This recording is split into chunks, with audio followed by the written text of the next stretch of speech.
Hi dears, എല്ലാവർക്കും സുഖമാണല്ലോ. ഇന്നത്തെ നമ്മുടെ റെസിപ്പി ചായക്കടയിലൊക്കെ കിട്ടുന്ന ഒരു ഗോതമ്പുണ്ടുണ്ടല്ലോ, അതായത് പഴയ കാലത്ത് ചായക്കടയിലൊക്കെ നമുക്കിത് കാണാൻ പറ്റും. വീഡിയോ ഇഷ്ടപ്പെട്ട് കഴിഞ്ഞാൽ ഒന്ന് ലൈക്ക് ചെയ്യണേ. അപ്പോൾ അതിനായിട്ട് നമ്മൾ ആദ്യം ഒരു ബൗൾ എടുത്തിട്ടുണ്ട്. അതിലേക്ക് ഒരു 2 കപ്പ് ഗോതമ്പ് പൊടിയാണ് ഞാൻ എടുത്തിരിക്കുന്നത്. അതിൽ 1.25 കപ്പ് ഇപ്പോൾ ചേർത്ത് കൊടുത്തിട്ടുണ്ട്. ഇനി നമുക്ക് അതിലേക്ക് വേണ്ടത് ഒരു പഴം, അതായത് പാളയംകോടൻ പഴം നല്ലതുപോലെ ഇതേപോലെ ഉടച്ചെടുക്കുക. ഇനി നമുക്ക് അതിലേക്ക് വേണ്ടത് ഒരു 3 വലിയ അച്ച് ശർക്കര നല്ലപോലെ ഉരുക്കി മണ്ണെല്ലാം കളഞ്ഞ് വൃത്തിയാക്കി വെച്ചിട്ടുണ്ട്. പിന്നെ നമ്മൾക്ക് ഇത് അപ്പത്തിൻ്റെ ബാറ്ററാണ്. അതൊരു 2-3 സ്പൂൺ ഒഴിച്ചു കൊടുത്താൽ പെട്ടെന്ന് അത് പൊന്തി വരാനാണ്. അപ്പോൾ കുറച്ച് തേങ്ങാക്കൊത്ത് നെയ്യിൽ വറുത്തത് ഇട്ട് കൊടുത്തു. ഒരല്പം ചെറിയ ജീരകവും കുറച്ച് ഏലക്ക പൊടിച്ചതും ചേർത്തു. ഇനി നമ്മൾ ആ ഉടച്ച് വെച്ചിരിക്കുന്ന പാളയംകോടൻ പഴം കൂടി ചേർത്ത് കൊടുക്കാം. എന്നതിന് ശേഷം ശർക്കരപ്പാനി മുഴുവനായിട്ട് ഒഴിച്ചു കൊടുക്കുന്നില്ല, ഒരു 1/4 ഭാഗം ഒഴിച്ചു കൊടുത്തിട്ടുണ്ട്. ഒരു 3 സ്പൂൺ അളവിൽ അപ്പത്തിൻ്റെ ബാറ്ററും കൂടി ചേർത്തു. എന്നിട്ട് നല്ലതുപോലെ ഒന്ന് ആ സ്പൂൺ കൊണ്ട് മിക്സ് ചെയ്തെടുക്കാം. അപ്പോൾ എന്തായാലും ഇതേപോലെ ചെയ്യാത്തവരൊന്ന് ട്രൈ ചെയ്ത് നോക്കുക. പഴയ കാലത്തെ ഒരു ഐറ്റമാണ്. ഇപ്പോൾ ഗോതമ്പ് പൊടി ആയതുകൊണ്ട് തന്നെ നല്ല ഹെൽത്തി ആയിരിക്കും. ഇനി അതിലേക്ക് ഒരു അല്പം ബേക്കിംഗ് സോഡയാണ് ചേർത്ത് കൊടുത്തിരിക്കുന്നത്. അതുകൂടി ചേർത്ത് ഒരല്പം കൂടി അപ്പത്തിൻ്റെ ബാറ്റർ അത് ഒഴിച്ച് ഒന്നുകൂടി ശരിക്കൊന്ന് മിക്സാക്കി.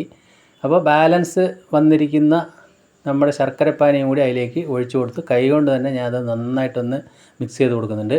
അപ്പോൾ അല്പം ഒന്ന് ലൂസിലാണിത് വന്നിരിക്കുന്നത്. അപ്പോൾ ബാലൻസ് നമ്മൾ പൊടി ഉണ്ടല്ലോ അതുകൂടി അതിലേക്ക് ചേർത്ത് കുറേശ്ശെ ചേർത്ത് നമുക്കിത് മിക്സ് ചെയ്തെടുക്കാം. ഗോതമ്പ് പൊടി ആയതുകൊണ്ട് തന്നെ പെട്ടെന്ന് ഇത് നമുക്ക് മിക്സ് ചെയ്ത് എടുക്കാൻ പറ്റും.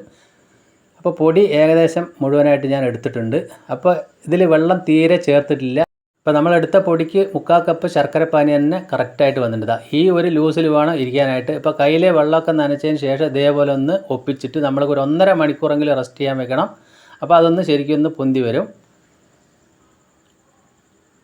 ഇപ്പോൾ ഒരല്പം പൊടി മാത്രം നമുക്കിത് ബാലൻസ് വെച്ചിട്ടുണ്ട്. ഏകദേശം 1 സ്പൂൺ ഉണ്ടാവും. 1.5 മണിക്കൂർ കഴിഞ്ഞ് ഞാൻ അതാ തുറന്ന് നോക്കി, നമുക്ക് കാണാൻ പറയാൻ പറ്റും ചെറുതായിട്ടൊന്ന് അതൊന്ന് പൊന്തി വന്നിട്ടുണ്ട്. അപ്പോൾ മൈദയാണെങ്കിലാണ് നന്നായിട്ട് ഇതായി വരിക. ഗോതമ്പ് പൊടി ആയതുകൊണ്ട് ഇതേപോലെ തന്നെ ഉണ്ടാവും. അപ്പോൾ നല്ല ഹെൽത്തിയുമാണ്. ഒരു ചീനിച്ചട്ടി അടുപ്പത്ത് വെച്ച് ഞാൻ അതിലേക്ക് ആവശ്യത്തിന് ഓയിൽ ഒഴിച്ച് കൊടുത്തിട്ടുണ്ട്. ഓയിൽ ഒരല്പം തന്നെ കൂടുതൽ ഒഴിച്ചു കൊടുക്കണം, കാരണം അത് മുങ്ങി പൊരിക്കാനുള്ളതാണല്ലോ. ഇപ്പോൾ നമ്മൾ ഇതേമാതിരി കയ്യിൽ വെള്ളം നനച്ചിട്ട് ഇതേപോലെ ചെറിയ ബോൾസ് ആക്കിയിട്ട് ഇട്ട് കൊടുത്താൽ മതി. അപ്പോൾ ചായക്കടകളിലൊക്കെ ഇതിനേക്കാൾ വലിപ്പത്തിലാണ് കിട്ടുക. നമ്മളിവിടെ വീട്ടിലായതുകൊണ്ട് ഇതേപോലെ ചെയ്തെടുത്തെന്ന് മാത്രം.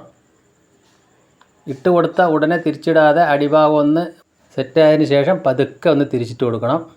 അപ്പോൾ എണ്ണ അധികം ചൂടിൽ ഒരിക്കലും വെക്കരുത്. മിതമായ ചൂടിൽ വെച്ച് അത് പതുക്കെ വെന്ത് വന്നാലാണ് അതിൻ്റെ ഉള്ളൊക്കെ ശരിക്കും വെന്ത് വരുള്ളൂ. ഞാൻ പറഞ്ഞ മാതിരി മൈദയല്ല, ഗോതമ്പ് പൊടിയാണ്. അപ്പോൾ അതുകൊണ്ട് വലുതായിട്ട് അങ്ങനെ പൊന്തി വരുമൊന്നുമില്ല. പക്ഷെ കഴിക്കാൻ നല്ല ടേസ്റ്റാണ്. ശർക്കരപ്പാനിയും നമ്മൾക്ക് അതിൽ പാളയംകോടൻ പഴമൊക്കെ ചേർത്തുകൊണ്ട് തന്നെ ഇതാ ഫസ്റ്റ് ട്രിപ്പ് ഇതേമാതിരി കിട്ടിയിട്ടുണ്ട്.